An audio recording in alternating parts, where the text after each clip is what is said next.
Hi, my name is Trudy McDonald. I'm the Managing Director of TalentCode HR.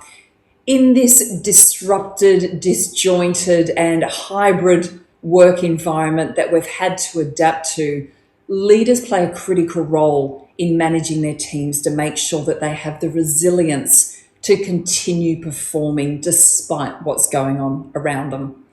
In this video, I wanted to share with you a framework to consider as you start to think about the role of leaders within your organisation in terms of building resilient and high-performance teams.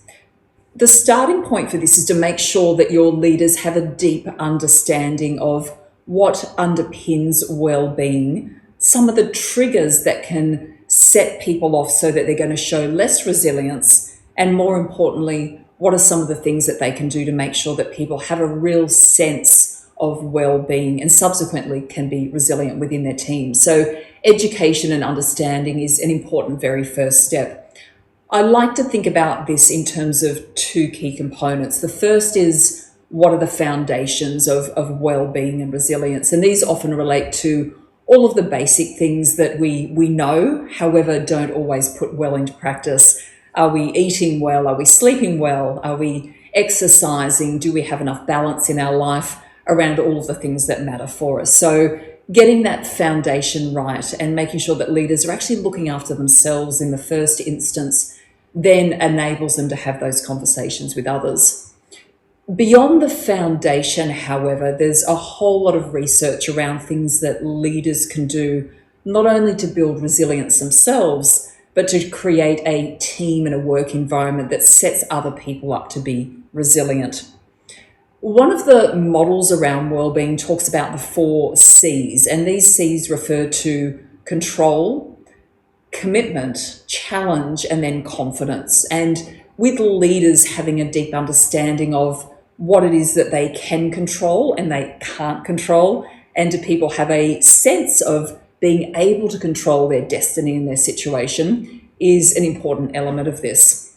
When we look at commitment, it's making sure that leaders and their teams have an understanding around what it is that they can commit to do, and are they able to make commitments and follow through on those commitments despite what's going on in their external environment.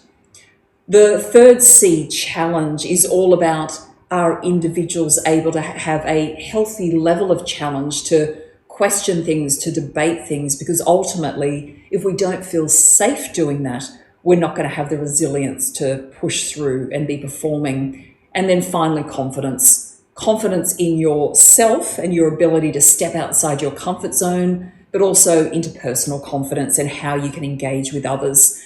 So there's many different layers to this, but to just give you a taste, these are some of the variables that leaders need to get a deep understanding on, so that first of all, they can teach themselves to be resilient.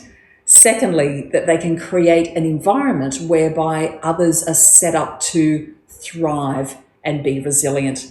And finally, moving away from resilience to the concept of mental toughness. So when I talk about resilience, you can think about it as being able to bounce back from adversity, whereas mental toughness goes a little broader than that.